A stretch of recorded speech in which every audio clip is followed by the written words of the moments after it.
Hello, hello mga soy! Napakaganda nga naman ng airport dito sa Singapore. 10 hours layover nga ako dito, kaya naman nakapag-video pa ako. Nung umuwi nga ako ng Pilipinas, grabe, 38 hours ba naman yung biyahe ko? Wala akong ginawa kundi kumain, matulog sa aeroplano. Isama mo na yung pabalik-balik ako sa banyo, kaya nga ayoko na sa window. Ang hirap kayang makaistorbo ka sa katabi mo, kaya pinapili ko talaga yung malapit sa CR. Konti nga lang ng tulog ko, paidlip-idlip lang ako, tapos titingin sa oras, maya-maya kakain na naman. Sa tagal ng biyahe ko, ay nako, hindi ko na namalaya ng oras. Tapos yung nangyari pa naman, madilim lahat yung pagbiyahe ko. Nakinood nga ako dun sa harap ko, kaso bakit pinatay niya? Ano ko, o ito, tinignan ko na lang yung oras at kakain na naman ako. Kaya sabi ko sa inyo, kain tulog lang ang ginawa ko sa aeroplano, nainip na nga ako. Sobrang sakit ng tenga ko. Ito yung ayaw na ayaw ko, lalo na pagpababa yung aeroplano, sobrang sakit.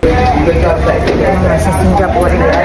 Pagdating ko nga sa Singapore, paglabas ko pa lang, carpet pa mo, bongga, no? Pag nga yung aeroplano ko dito sa Terminal 2, kaya naman yung next ko ay sa Terminal 1 naman. Dahil nandito na nga ako sa Terminal 2, nagandahan nga ako sa airport. Diyos ko, syempre maniglotakin, mamicture tang marakal. Dahil nga maaga pa, kaya nagpahinga muna ako at hindi na muna ako nagpicture. Nagpahinga muna ako dito, nagpahiga-higa.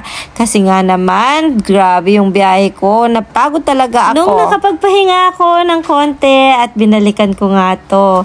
Ayan nga, pang TikTok, pang Reels, o pang ano man, pang post. Maraming picture yung ginawa ko at nagandahan talaga ako ng bonggang-bongga. Kahit mag-isa lang ako, meron naman akong stand, ayan, at nag-e-emote pa nga ako dyan Hindi ko alam kung anong music yung gagamitin ko dito, kaya binoise over ko na lang.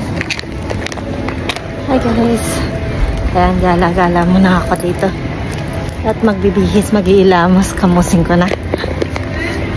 Naghahanap nga ako ng banyo, kaso napadpad na naman ako dito at naggandahan na naman. Diyos ko, na mayari make video. Hindi na tuloy ako nakapagilamos. Kaya mapansin niyo sa video ko, sa picture ko, na hindi pa rin ako nakakapagilamos kasi nga nagandahan ako at nag-video na naman dito sa part na to. Sobrang ganda kasi. Tignan mo naman yung bata, nakatingin talaga siya sa taas kahit manikal na ka. Kahit ako naman, mapapatingin talaga at sobrang ganda na talaga naman mapapapicture ka talaga dito. Ang dami ko nga mga pictures na nakuha, kaya super nag-enjoy ako dito pa lang sa loob ng airport. What if kaya sa labas pa?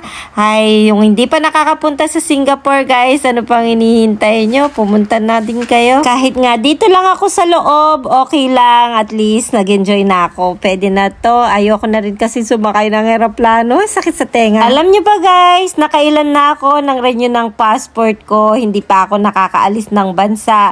Pero ngayon, ilan na yung napuntahan ko. Kahit layover lang yan, at least nakapunta naman din ako sa ibang bansa at ibang lugar. At sobrang ganda dito sa Singapore. Ito yung pinakamagandang airport na napuntahan ko. Kaya nag-enjoy talaga ako at umakyat pa ako. Hindi na ako nakantento dun sa baba. Umakyat pa talaga ako. Bago nga ako pumunta ng Terminal 1, sabi nga nila, meron daw sunflower dito sa taas. Kaya ito, pinuntahan ko. Napansin niyo ba yung mga carpet, guys? Paiba-iba, diba? At ang ganda lahat. Ayan nga, dahil walang tao dyan, tumatakbo nga ako. At ito nga, nakita ko na yung sunflower. Yung sunflower garden nga, guys. Dito siya sa second floor. Kaya naman, ayan, inakyat ko na din para makapagpa-picture na din. At hindi na ako makabalik. Siyempre, dun ako sa Terminal 1. Meron pa nga daw, Terminal 3 dito, pero hindi ko na pinuntahan. Medyo pagod na din kasi ako. Ikaw ba naman ang magbiyahe na napakalayo at walang tulog? Hindi ka ba mapapagod niyan? At higit sa lahat, nag-adjust pa ako sa oras. Ang gaganda talaga nilang pagmasdan. Kumukuti-kutitap sa mga mata mo. Ay nako, sobrang ganda talaga dito sa airport ng Singapore. Gusto ko na nga din makapagpahinga, kaya naman dumiretso na ako ng Terminal 1. Siyempre, nagtanong-tanong ako saan ang papunta ng Terminal 1. Eto nga, at sumakay nga ako sa shuttle para makarating sa Terminal 1. Paglabas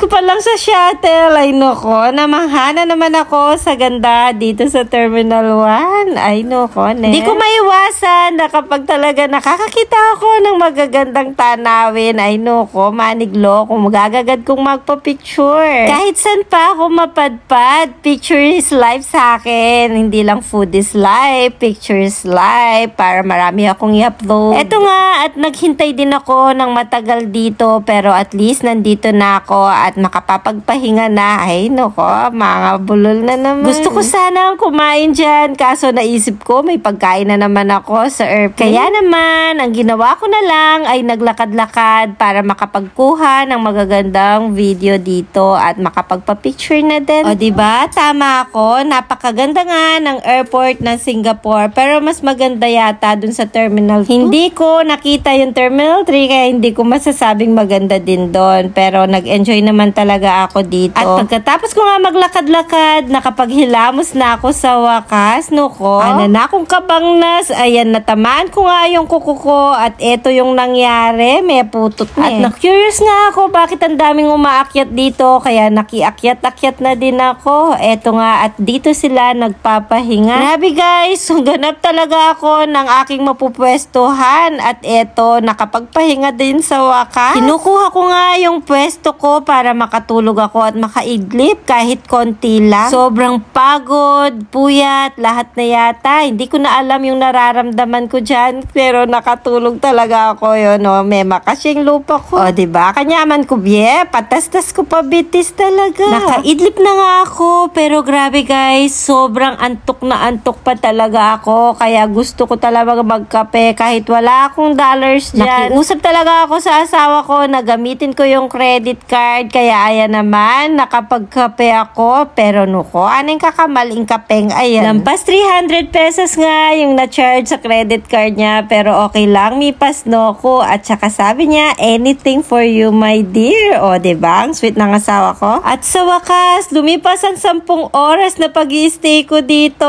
at magbo-boarding na nga kami. Ay nuko, sa wakas, milabas din ang pamag-stay ko Kenny at makakauwi na din ako sa Pinas sa wakas. At higit sa lahat, makakapagpahinga na ako. Grabe yung pagod. Goodbye Singapore! O, lagi na lang goodbye yan. Ay nuko, talaga naman mituluyan na kanining ka na akong kuko. Grabe yung pwesto ko nga, dito ako sa pinakaharap at wala pa akong katabi, ako mundili. Grabe, inaayos-ayos ko nga yung buhok ko dito kasi nga, uling medi lumakanya niya bagsak. At ang mukha ko, nuko, lawen meme, nagyawat ko tuloy. Dahil nga, dito ako sa harap, eto nakinig na nga ako, bala mo maintindihan ko kanyan binidyohan ko lang siya para may pang-content. Eto nga, at aalis na nga kami dito sa Singapore, diretso na ng Clark yung aking aeroplano, kaya masaya ako. Hindi ko na kailangang matraffic sa Manila, o diba? Maya-maya nga, at dumating na nga tong pagkain ko na napakasarap din talaga. Ay, ngayon ko pa may nakit makanini, water in can. Siyempre, dahil ako mag-isa dito, hindi na ako mahihiyang mag-video, diba? Penyamol ko na. Tapos ko nga kumain at nagpahinga na ako. At eto nga, may tuluyan ng todo. Ingka na akong kuko. Ay, buti na lang, hindi magaanong masakit. Grabe, tinitignan ko nga yung oras. Nuko, may nip